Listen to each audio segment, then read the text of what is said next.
నమస్తే అండి, welcome to రాధారాణీస్ kitchen. ఈరోజు మరో బ్రేక్ఫాస్ట్ రెసిపీని పరిచయం చేయబోతున్నాను. నేతితో తయారు చేసుకున్న మన గుంటూరు స్పెషల్ ఎర్రకారం దోశ అండి. ఎప్పుడూ ఒకే రకంగా కాకుండా ఇలా అప్పుడప్పుడు వెరైటీగా చేసుకుంటే ఎటువంటి చట్నీలు లేకుండా టేస్టీగా తినేయొచ్చు. చూడండి ఎంత చక్కగా వచ్చిందో. ఈ తయారీ విధానం మీకు తెలియాలంటే వీడియోని ఎక్కడా స్కిప్ చేయకుండా చివరి వరకు చూడండి. ఎర్రకారం దోశ తయారీకి కావలసిన పదార్థాలు: 20 ఎండుమిరపకాయలు, 10 వెల్లుల్లి రెక్కలు, చిన్న నిమ్మకాయంత సైజు చింతపండు, 1 స్పూన్ జీలకర్ర, మినప్పప్పు, మెంతులు, శనగపప్పు, అటుకులు, బియ్యం, 1 గ్లాసు మినప్పప్పు, 2 గ్లాసుల బియ్యం. ఏ గ్లాస్తో మనం మినపప్పు వేసుకున్నామో అదే గ్లాస్తో వేసుకోవాలి. 1/2 టీ స్పూన్ మెంతులు, 1/2 కప్పు శనగపప్పు, 1/2 కప్పు అటుకులు. ఇలా అన్నింటినీ వేసుకున్నాక 2-3 సార్లు వాటర్ వేసుకొని చక్కగా కడగాలండి. ఇలా చక్కగా అన్నింటినీ 5 సార్లు కడిగానండి. రేషన్ బియ్యమే తీసుకోవాలి ఎప్పుడన్నా దోశకి, అప్పుడే టేస్ట్ బాగుంటుంది. ఇలా ములిగే వరకు వాటర్ వేసుకొని 5 గంటల సేపు నాననివ్వాలండి. పప్పు బియ్యం నానబెట్టుకుని 5 గంటలు అయిందండి. నానిన బియ్యం పప్పుని మిక్సీ చేసుకుందాం. మనం గ్రైండర్ అన్నా చేసుకోవచ్చండి, అది మన ఇష్టం. ఆల్రెడీ ముందు మనం బాగా కడిగాం కదండి, అందుకని ఇప్పుడు ఇంకా కడగాల్సిన అవసరం లేదు. ఇలానే మిక్సీ చేసుకోవచ్చు.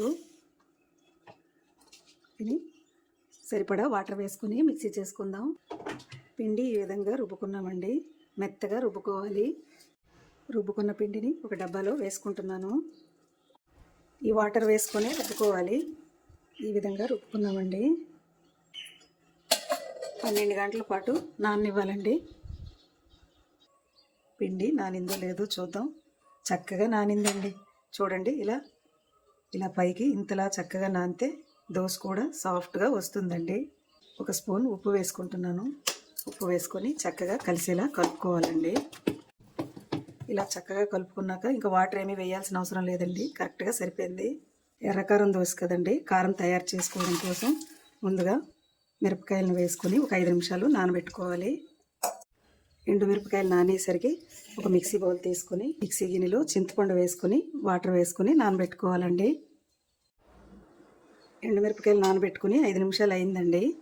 మిక్సీ గిన్నెలో వేసుకుంటున్నాను. మనకి ఎండుమిరపకాయలు తొందరగా నానాలి అంటే వేడి వాటర్లో వేసుకుంటే ఇంకా తొందరగా నానిపోతాయండి. వెల్లుల్లి రెక్కలు, జీలకర్ర, కాస్త ఉప్పు వేసుకొని మిక్సీ చేసుకోవాలండి.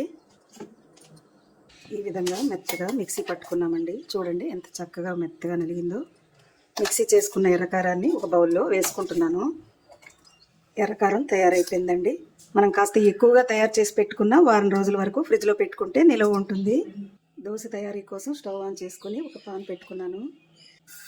ఇలా ఒక ఆనియన్తో ఇలా మొత్తంగా రాసుకోవాలండి. ఆయిల్లో ముంచుకొని ఇలా పెనం మొత్తం అప్లై చేసుకోవాలి. అప్పుడే దోశ అతుక్కోకుండా వస్తుంది. పెనం వేడెక్కిందండి. ఇలా ఈ పిండిని 2 గరిటెలు వేసుకొని పలచగా ఇలా సర్దుకోవాలండి. దోశ మొత్తం సర్దుకున్నాక ఈ ఎర్రకారాన్ని వేసుకొని ఇలా మొత్తంగా అప్లై చేసుకోవాలి. ఎర్రకారం తయారు చేసి పెట్టుకోవడం వల్ల మనకి చట్నీలు కూడా అవసరం లేదండి, ఇలానే తినేయచ్చు. నెయ్యి వేసుకుంటున్నాను. మన గుంటూరు స్పెషల్ నేతి ఎర్రకారం దోశ అండి. నెయ్యి వేసుకొని కాల్చుకుంటే టేస్ట్ బాగుంటుంది. దోశ కాలిందా లేదా చూద్దామండి. చక్కగా కాలిందండి. తీసి ప్లేట్లో వేసుకుంటున్నాను. ఈ విధంగా ఒక్కొక్కటిగా వేసుకోవడమేనండి.